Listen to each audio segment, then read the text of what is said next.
네, 다음 27쪽 한번 보시면요. 27쪽. 네, 문제 7번 있죠?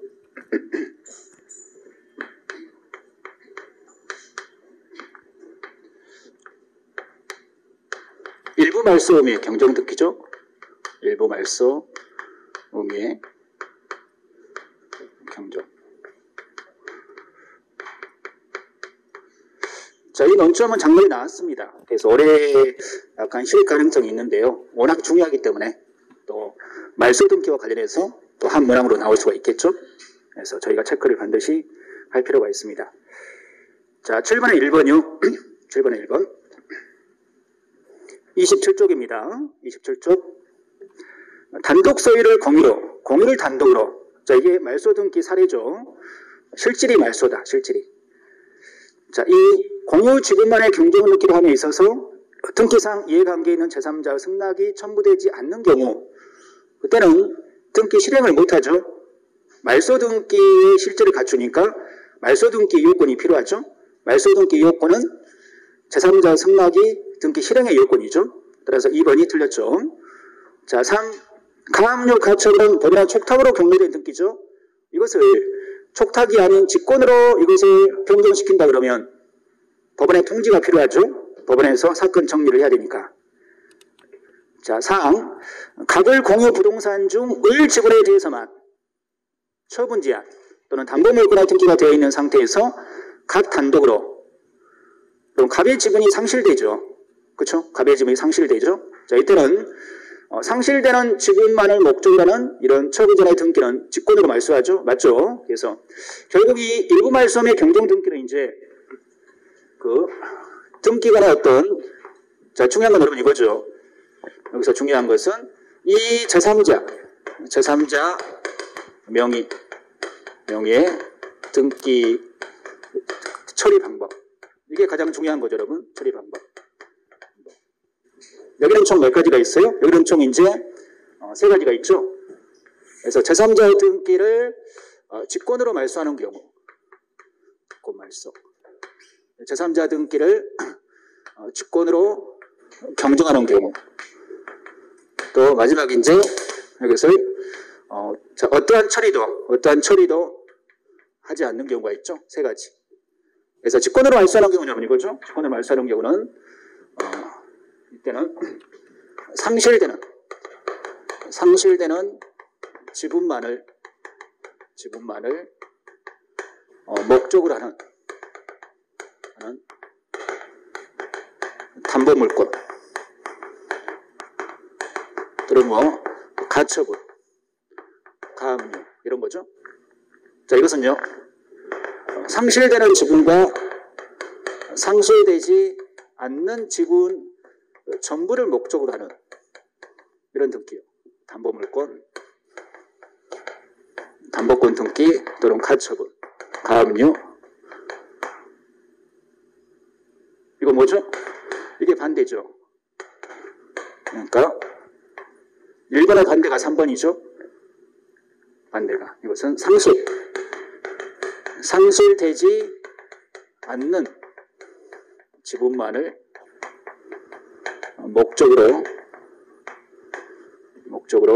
하는 이런 담보물권, 가처분 등기들을 말하죠. 네. 그래서 여러분 이게 1, 2차 통틀어서 가장 중요한 논점 3가지를 고르라 그러면은 그중 하나입니다. 이게요. 왜요?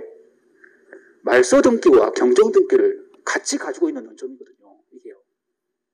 네. 그러니까 맛은 애가 이제 맛은 밤인데 외형은 호박. 그러니까 밤맛이 나는 호박이라고 그러거든. 그럼 얘가 호박이요, 밤이에요?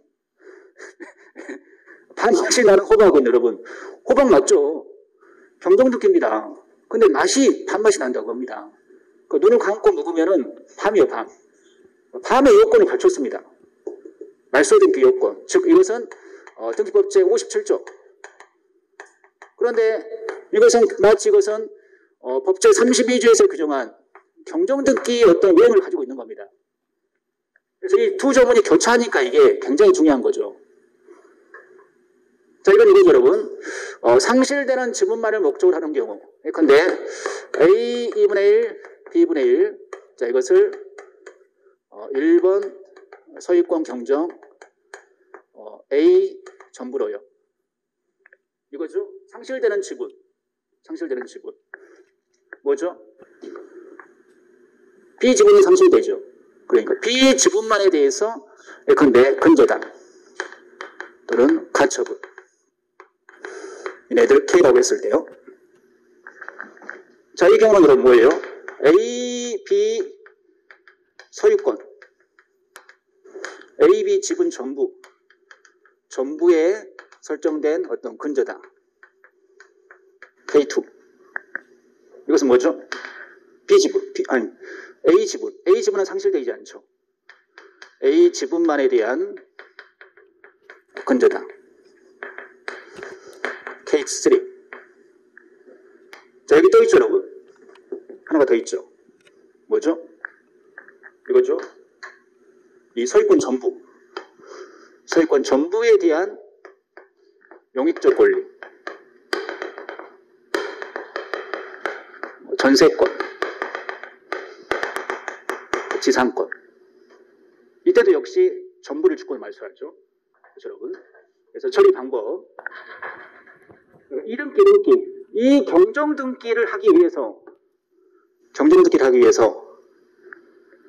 자, 이 경정등기 당사자들은 누구죠? A와 B죠.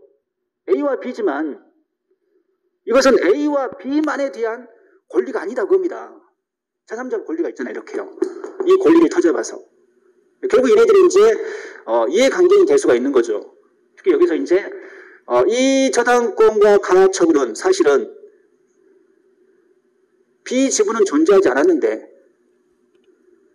B 지분에도 설정이 된 거죠. 결국 A 지분만에 대한 이 저당권만 유효하죠. 그러니까 여러분 이게 아닙니다. 이게 헷갈린 이유가 뭐냐면요. 이것은 절대 B 지분이 A한테 이전되는 것이 아니다.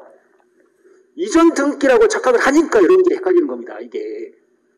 이전 등기는 추금력에 의해서 따라가잖아요. 이건 이전 등기가 아닙니다. 실제로 이것은 말소 등기입니다.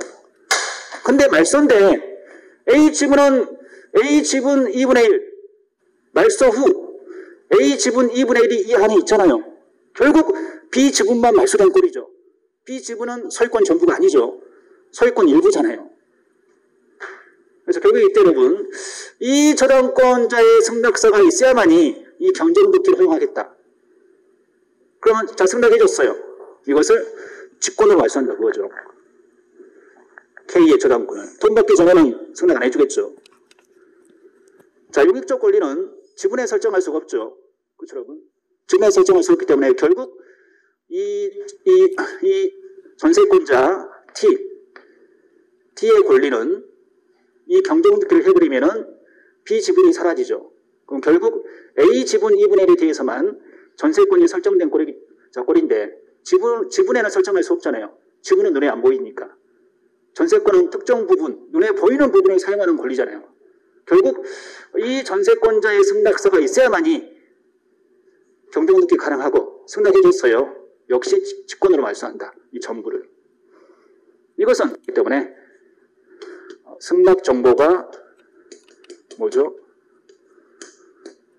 등기의 실행 요건이다. 형식의 요건이 아니라요. 여러분 실행 요건이라는 소리가 뭐예요? 등기 실행을 못한다고 합니다. 승낙서가 없으면. 형식의 요건이 아니라고 합니다. 여러분 이게 형식의 요건이면은 해볼까요? 주동기로 했습니다. K가 승낙 안 해서. 주동기로 해봤자 뭐예요 여러분. K의 저당권이 이 뿌리가 사라졌는데 뿌리가 사라진 등기는 여러분 등기 연속성을 침해하는 등기입니다. 등기법의 어떤 대원칙인 등기 연속성. 주등기를 해봤자 이것은 이 저당권자가 만약에 주등기를 했어요. 승낙 안 해주니까 내비뒀어요. 이거 민사법규 시간에 한번 배우셨죠? 경매 신청할 수 있어요 없어요? 못합니다 이거.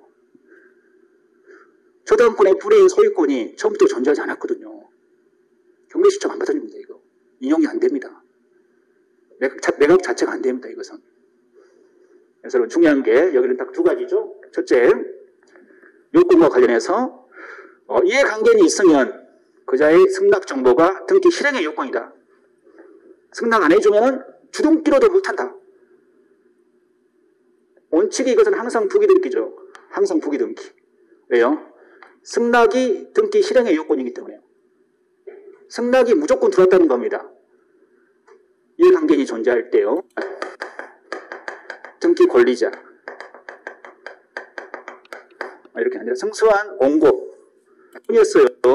그러니까 이게 일반적인 이해관계와 다른 겁니다. 달랐던 거예요. 그런데 지금은 모두 포함이 된 거죠. 이것도 포함이 됐다고 합니다. 이 소리가 뭐예요, 여러분? 이 등기를 B가 단독을 할 수 있다고 합니다. 이 등기를요. A가 단독을 할 수 있다고 합니다. 여러분, 이번에 등기의 의무자가 누구죠? A자잖아요. 이번에 등기의 의무자가 누구죠? B죠. 근데 지금은 아예 이것을 인정을 해버렸어요. 왜냐하면은 판결 받았는데 A가 변심이 있을 수가 있거든요. 경매에 관한 등기도 여러분들이 합의 해제는 필요하다. 즉 자발적 처분으로 보는 겁니다. 법정 해제는 포함되지 않지만요. 계약서가 안 들어가니까. 근데 이때 이제 처분은 다르죠. 이때 처분은 이제 재단법인은 오직 소유권 이전만, 공익법인은 제한물권 설정. 이것도 제한물권 설정. 하지만 가등기는 포함이 안 되죠. 가등기는 본등기가 아니기 때문에. 그래서 이때 처분에는 본등기가 아닌 AB 등기인 가등기는 포함이 안 된다. 그러니까 여러분 이거죠. 자, 이쪽으로 갈수록 뭐가 강하다는 거죠? 공익성이 강한 법이라고 합니다. 공익성이 강한 법이. 그리고 여러분 이 기본 재산은 왜냐하면 이 기본 재산만이 정관의 필요적 기재사항이고 이 정관의 어떤 효력은 이 주무관청 허가가 효력 발생 요건이거든요. 그러니까 이 효력 발생 요건인 정관을 바꾼다. 기본 재산을 처분한다 그 소리는 여러분 정관을 바꾸겠다고 합니다. 정관제한 12조 기본 재산 1, 2, 3, 4 4번을 빼겠다고 합니다. 그럼 뭐가 틀려지는 거죠? 설립 당시 허가의 요건이었던 문서인 정관이 달라지는 겁니다. 그래서 여기서 중요한 문항이 있죠. 중요한 문항이 자, 이 기본 재산이 아님을 소명하는 문서로서 정관을 첨부하면 된다. 그래서 여러분 원래 법인은 정관을 첨부하지 않습니다. 왜요? 법인 등기사항 증명서를 첨부하잖아요. 법인이 설립이 되어 있다는 것은 설립 당시 정관이 당연히 들어갔겠잖아요. 상업등기소에서 판단했겠죠. 그런데 법인이 부동산 당사자인데 정관을 첨부하는 사건이 딱 이거 하나가 있어요. 그러니까 이 기본 재산이 아님을 이때만 정관을 첨부한다. 이 말이 맞습니다. 이 문항이 아니면은 법인인데 정관을 첨부한다? 무조건 그것은 틀립니다. 틀려요. 네. 자, 그리고 여기 여러분, 이 비법인 사단은 설립 등기가 안 돼 있잖아요.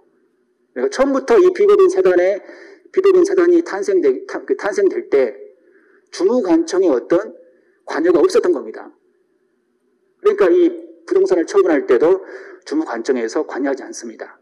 그런데 여기 여러분 그게 누구예요? 지금 질문 드리면 두 번 질문 드리는 거죠. 그게 누구예요? 비법인 사단인데 주무관청이 관여하는 그 당사자. 네? 이거 두 번 질문 드리죠. 객관식할 때 똑같이 질문 드렸잖아요. 지식이 이제 너무 많이 쌓이니까 헷갈리는 겁니다. 이거죠. 이거. 뭐예요? 비법인 사단인데, 비법인 사단이 가지고 있는 이 땅을 처분하는데 주무관청에서 관여하는 사건이 있죠. 그러니까 주무관청 허가서가 필요하는 그 당사자가 누구죠, 여러분? 이거. 누구예요?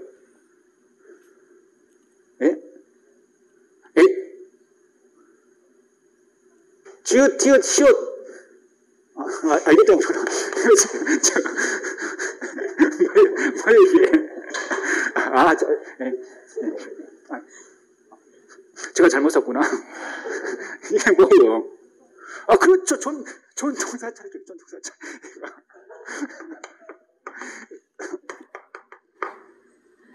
그러니까 이 전통사찰은 여러분, 비법인 사단이지만